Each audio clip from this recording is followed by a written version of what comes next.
15-Minute Mondays, your kickstart to week high energy 15-minute episode on the Success Blueprint. I'm your host, Daniel Greg Johnson. Let's get right into it. Hello everybody, welcome back on the Success Blueprint, another special one because it is 2025 and to be exact, it is January the 6th and 2025 has started. I hope you have done the work. I hope you have done the reflection and the planning for the new year. And I hope that you started with that in November already because you already should be dealing with forecasted issues for March if you want to be on the side of the peak performers.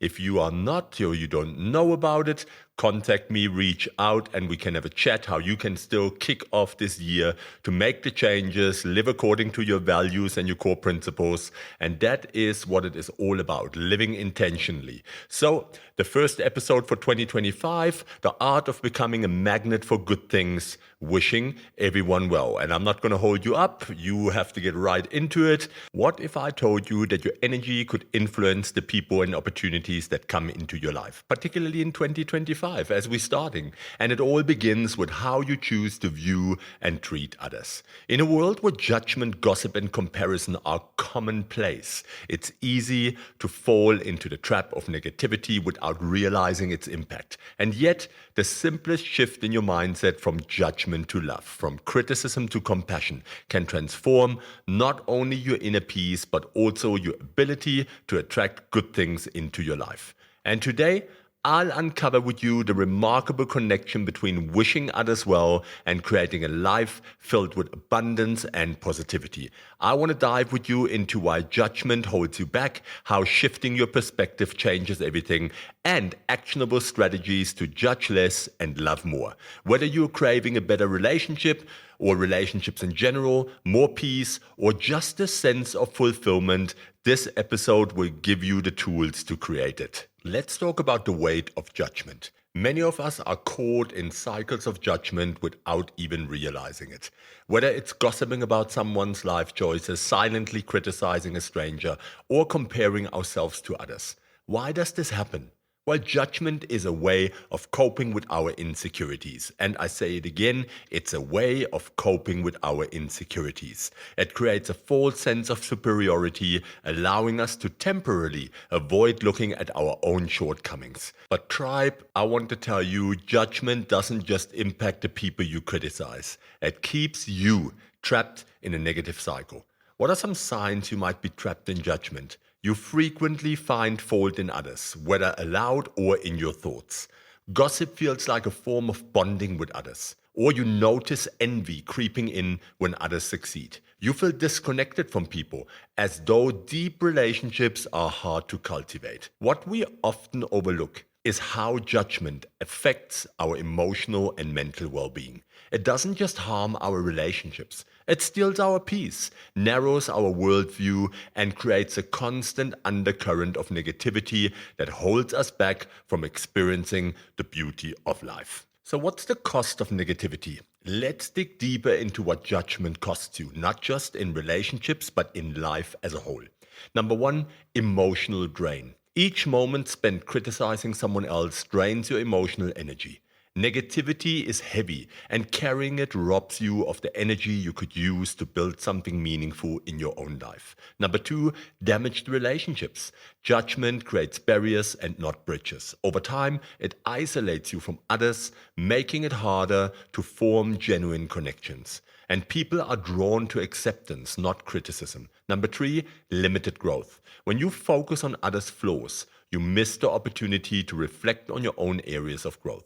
Judgment keeps you in a stagnant mindset, preventing you from evolving into your best self. And number four, loss of inner peace. Inner peace isn't compatible with negativity. Gossip and criticism may feel validating in the moment, but they leave a residue of unease and discontent in your mind and heart. So here's the ultimate truth. The energy you send out comes back to you. I guarantee you that. When you operate from a place of judgment, you close yourself off to the abundance, joy, and opportunities that could flow into your life. So how do we solve this? What do we change? Well, wishing others well to attract goodness.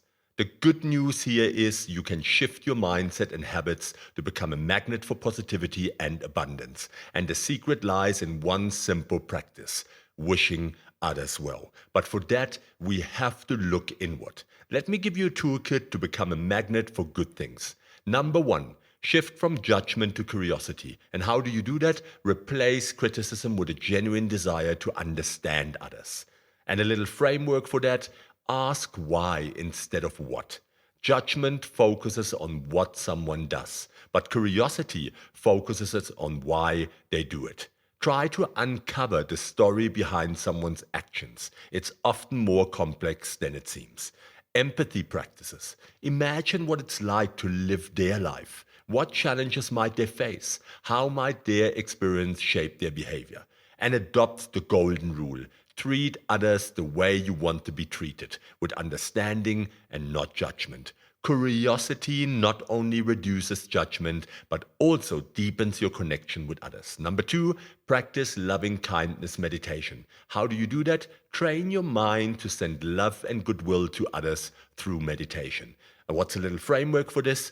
Do daily affirmation. Begin each day by saying, I wish for others to be happy, healthy, and at peace. Visualization exercises. Close your eyes and picture someone you find difficult to love, and imagine sending them kindness and goodwill.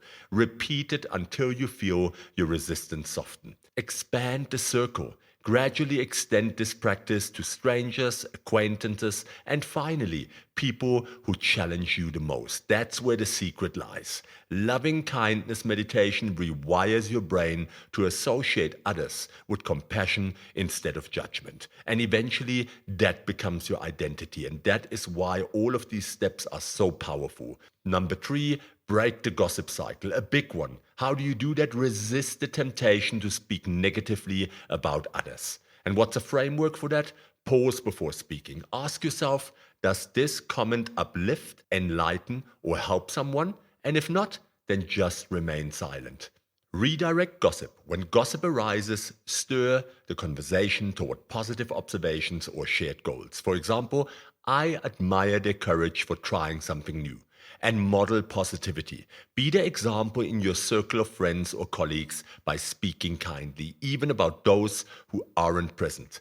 Breaking the habit of gossip creates space for more meaningful, uplifting conversations. Number four, cultivate gratitude for others. How do you do that? Well, see the good in people instead of focusing on their flaws. What's a framework for that? A gratitude journal. Write down 3 positive things about someone who's in your life. This could be a close friend or even someone you've judged in the past. Celebrate successes. Instead of envying others' achievements, celebrate them. Their success doesn't diminish your potential. Look for the silver lining. Even in frustrating interactions, find one redeeming quality or positive lesson.